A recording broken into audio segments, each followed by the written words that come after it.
नमस्कार। विनय आईएएस के चैनल में आप सभी का स्वागत है। जैसा कि फ्रेंड्स, आपको डेली झारखंड से रिलेटेड इम्पॉर्टेंट वीडियोस दी जा रही है जो आपके जेपीएससी, जेएसएससी, सीजीएल इन सभी के लिए काफ़ी इम्पॉर्टेंट है। स्पेशली जो टॉपिक कवर किया जा रहा है वो झारखंड से रिलेटेड है और आज से जो हम टॉपिक स्टार्ट करने जा रहे हैं वो काफ़ी इम्पॉर्टेंट है, जो पार्ट 1, पार्ट 2, पार्ट 3 के जरिए आपको दिया जाएगा।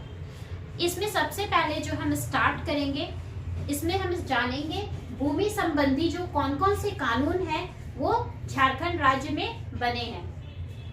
इसमें जो सर्वप्रथम कानून बना है वो कानून बना है काश्तकारी अधिनियम का। उससे पहले काश्तकारी अधिनियम से पहले जो है हम जानेंगे जो हमारे पास 9 कानून है भूमि अधिनियम के, उनके बारे में। ये जो कानून है, इस कानून के बारे में जानने से पहले हम ये जान लें कि ये जो है हमारे संविधान में कहाँ पर वर्णित है, कहाँ पर इसके बारे में सारी चीजें दी गई है। ये हमारे संविधान की 7वीं अनुसूची की सूची 11 की प्रविष्टि में जो है वो सम्मिलित है। इसके अंतर्गत भूमि से संबंधित जो है जो भी कानून है उसमें ये दिया गया है कि भूमि से संबंधित जो भी कानून है वे हमारे प्रशासनिक क्षेत्राधिकार के अंतर्गत आते हैं। प्रशासनिक क्षेत्राधिकार के अंतर्गत इससे रिलेटेड सारे rules and regulations follow up किए जाते हैं। इसके अंतर्गत ये सारे जो है ये अधिनियम बनाए गए हैं। ये 9 अधिनियम कौन कौन से हैं ये अधिनियम, उसके बारे में सबसे पहले जान लेते हैं।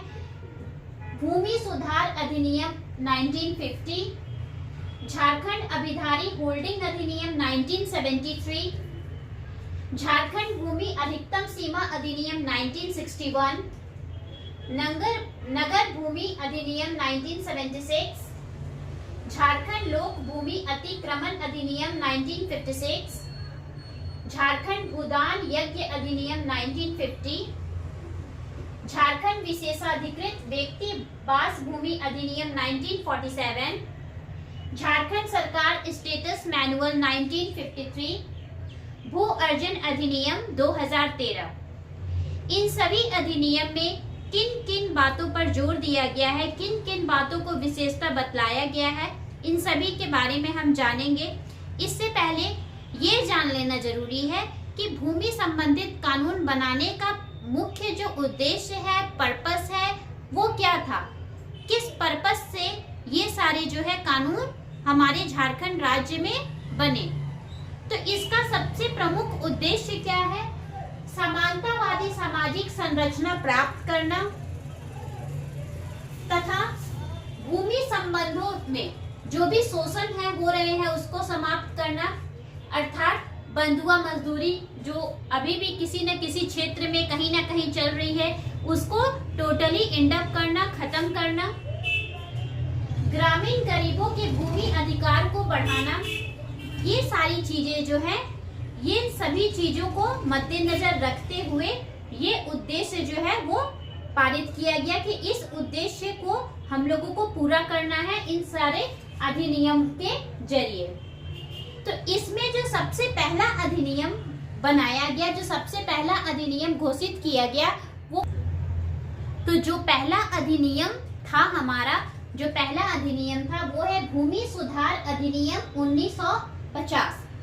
भूमि सुधार नियम 1950 के अंतर्गत जो भी अविभाजित बिहार सरकार, बिहार राज्य और झारखंड, अविभाजित जो भी बिहार राज्य सरकार द्वारा जो बिहार और झारखंड के अंतर्गत जितने भी मध्यवर्ती लोग थे, जितने भी मध्यवर्ती व्यक्ति थे, उनसे एक ब्यौरा मांगा गया था। उन सब जो ब्यौरा मांगा गया था वो मध्यवर्ती लोगों से उनके आवश्यक जो दस्तावेज थे वो मांगे गए थे। इन आवश्यक दस्तावेजों को नाम दिया गया था जमींदारी रिटर्न का।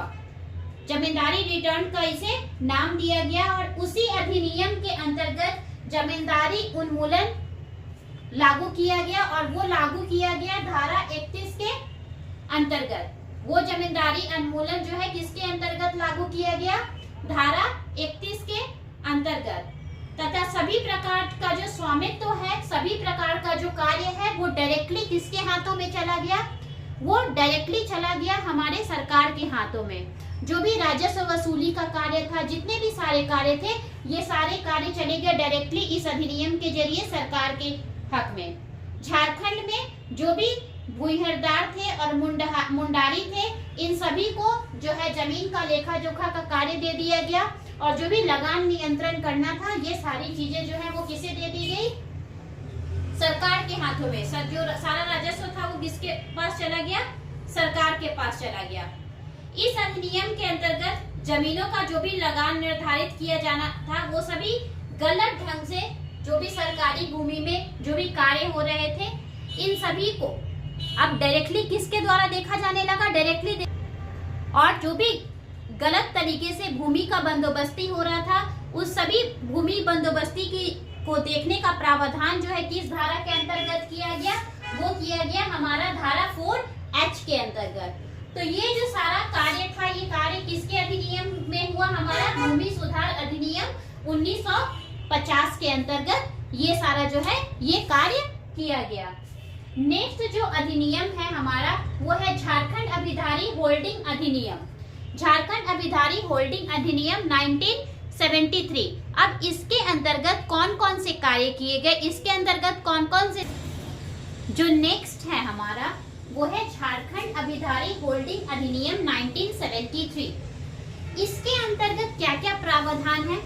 इसके अंतर्गत जो है भू हस्तांतरण के बाद जो है नामांतरण करने का प्रावधान, जिसे दाखिल खारिज का एक नाम पर्टिकुलरली दिया गया है, वो किसके अंतर्गत होता है? धारा 14 के अंतर्गत, धारा 14 के अंतर्गत। इसके अंतर्गत भूमि सुधार उपभोक्ता के न्यायालय में अपील होती है, धारा 15 के अंतर्गत।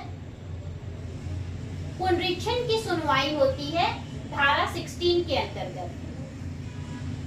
ये सारी चीजें जो है धारा 14, 15 और 16 के अंतर्गत होती है। धारा 14, 15 और 16 के अंतर्गत ये सारे जो है ये कार्य होते हैं।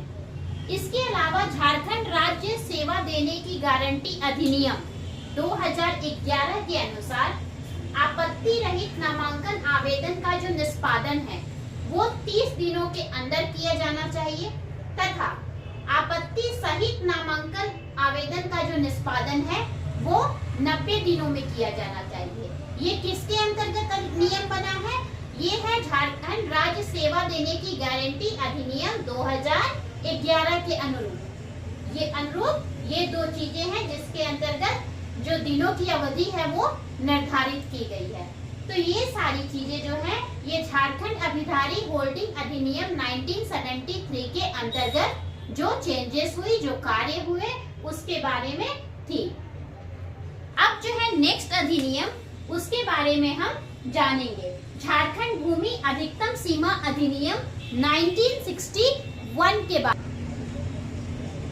इसके अंतर्गत ग्रामीण क्षेत्रों में भूधारकों के निर्धारित अधिकतम सीमा से अधिक जो भी जमीन अधिशेष थे उसको घोषित करके जो भी जमीन है, जो भी भूमि है, उसको अर्जन करना जो कार्य है वो इस अधिनियम के अंतर्गत होता, वो इस अधिनियम के अंतर्गत किया जाता है।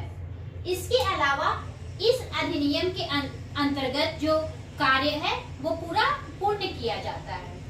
नेक्स्ट जो हमारा अधिनियम है नगर भूमि अधिनियम 1976। ये अधिनियम जो है ये पहले पूरे झारखंड में लागू था। इसके बाद ये 24 जनवरी 2011 से ये अधिनियम विलोपित हो चुका है। इससे रिलेटेड क्वेश्चन अक्सर पूछा जाता है कि नगर भूमि अधिनियम 1976 कब से विलोपित किया हुआ है, कब से विलोपित किया जा चुका है। तो उस समय जो हमारा आंसर होगा वो क्या होगा? 24 जनवरी 2011। 24 जनवरी 2011 जो है वो हमारा आंसर होगा। जिस तरह हम सारे अधिनियम के बारे में जान रहे हैं, सारे अधिनियम के बारे में जो भी कार्य है उसके बारे में जान रहे हैं, तो हम लास्ट में, वीडियो के लास्ट में इससे रिलेटेड जो है मैं कुछ क्वेश्चंस आपको दूंगी जो काफी इम्पोर्टेंट है आपके लिए, जिसका आंसर आप कमेंट बॉक्स में दे सकते हैं।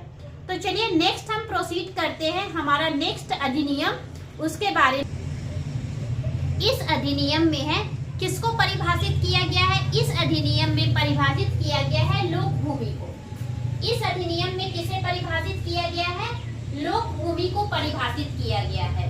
इसके अंतर्गत जो सरकारी भूमि, जो भी विभाग की भूमि है, उन सभी भूमि पर अगर कोई भी अतिक्रमण होता है तो उसे आदेश देकर हटाने का जो है प्रावधान दिया गया है। उसे आदेश देकर वहां का अतिक्रमण हटाने का प्रावधान जो है वो इस अधिनियम के अंतर्गत किया जाता है। इसके अलावा जो है इस अधिनियम के अंतर्गत जो भी जमीन है, जो भी जमीनों पर पूर्ण रूप से कब्जा किया जाता है, इन सभी की सुनवाई जो है वो कौन करते हैं? इन सभी की सुनवाई जो है वो करते हैं अंचल अधिकारी। अंचल अधिकारी द्वारा इन सभी की सुनवाई की जाती है।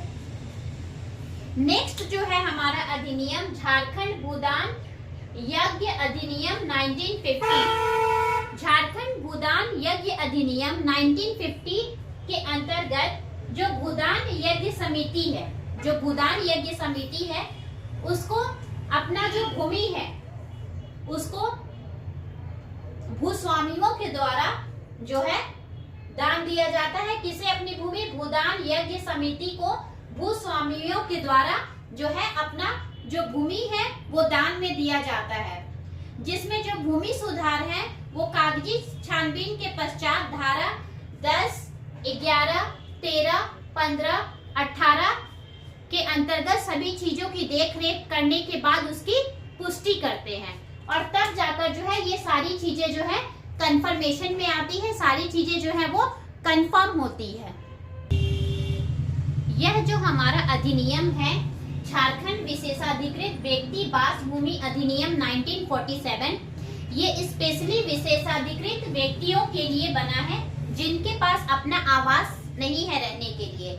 ऐसे लोगों को आवास के लिए पर्चा देने का जो प्रावधान है वो इस अधिनियम के अंतर्गत जो है बना हुआ है, इस नियम के अंतर्गत दिया गया है। परंतु यह पर्चा उन्हें तभी मिलेगा जब उस जमीन पर विशेषाधिकृत रैयत जो है, विशेषाधिकृत व्यक्ति जो है वो पहले से वास करते हो, पहले से रहते हो। यह प्रावधान जो है आदिवासी, हरिजन, पिछड़ी जाति या सरकारी भूमि का अतिक्रमण करके बनाए गए वास पर नहीं है। ऐसा करके जो जमीन बनाया गया है, घर बनाया गया है, उस पर जो है इस अधिनियम का कोई असर नहीं है। इस अधिनियम का कोई भी डायरेक्ट जो रिलेशन होना चाहिए वो नहीं होगा। नेक्स्ट जो सबसे इम्पोर्टेंट अधिनियम है हमारा वो है झारखंड सरकार स्टेटस मैनुअल 1953। इस अधिनियम के अंतर्गत जो रैयती जमीनों का जो अधिकार है वो ब्रिटिश सरकार के द्वारा अधिग्रहण कर लिया जाता था। क्यों? क्योंकि ब्रिटिश सरकार के द्वारा वैसी जमीनों का अधिग्रहण कर लिया गया था जिसके जमींदार जो थे, जिसके मालिक जो थे उस समय देशद्रोह में शामिल थे। इसका सबसे अच्छा उदाहरण जो है, इसके सबसे अच्छा उदाहरण है हमारा 1857 के विद्रोह में शामिल हुए जो जमींदार विश्वनाथ सहदेव। 1857 के विद्रोह में शामिल हुए विश्वनाथ सहदेव का भी जो जमींदारी था वो जब्त कर लिया गया था इसी प्रावधान के अंतर्गत, इसी नियम के अंतर्गत। जो भी लोगों को लगता था कि ये जो है ये व्यक्ति हमारे देशद्रोह से शामिल है, ये व्यक्ति देशद्रोह में शामिल है, इसे छीन लिया जाता था। सरकार इन जमीनों का जो है आवासीय प्रयोजन के लिए बंदोबस्त करती थी, जो भी कार्य है उसका अपने तरीके से उपयोग में लाती थी। नेक्स्ट जो हमारा अधिनियम है वो है भू अर्जन अधिनियम 2013। ये जो अधिनियम है ये दो प्रावधान 2013 और 2015 की नियमावली के अंतर्गत इसको प्रारूप जो है इसका तैयार किया गया। इसके अलावा इसमें 5 विश्वविद्यालय और 9 एजेंसी की अधिसूचित जो है जारी की गई। किसके अंतर्गत? भू अर्जन अधिनियम 2013 के अंतर्गत, भू अर्जन अधिनियम 2013 के अंतर्गत। तो अब जो है इससे रिलेटेड जो है हम कुछ क्वेश्चंस है उसके बारे में डिस्कस करेंगे।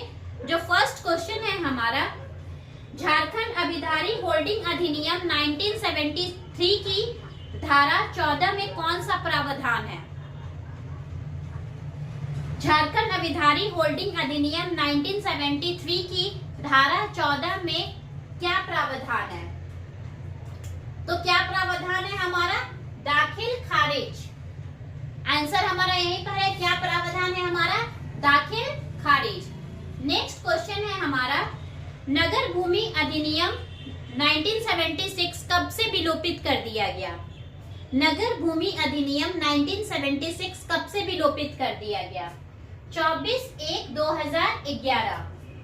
24/1/2011 से इसे विलोपित कर दिया गया।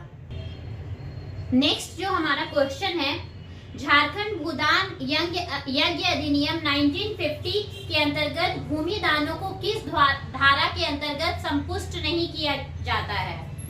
तो जो आंसर होगा वो होगा हमारा धारा 12। धारा 12। कल से जो वीडियो दी जाएगी वो होगी आपका छोटा नागपुर काश्तकारी अधिनियम से रिलेटेड वीडियोस, जो कि पार्ट वाइज दी जाएगी और वो छोटे छोटे पार्ट्स में आपको दिए जाएंगे जिसमें कौन से धारा में कौन सा प्रावधान दिया गया है, क्योंकि बहुत सारी धाराएं हैं और उन धाराओं में कौन कौन सा कार्य किया गया है, इन सभी के बारे में विशेष रूप से बताया जाएगा। तो आप उसी तरह वीडियो को फॉलो करते रहें और वीडियो के अंत में उससे रिलेटेड क्वेश्चंस भी दिए जाएंगे। That's all for today.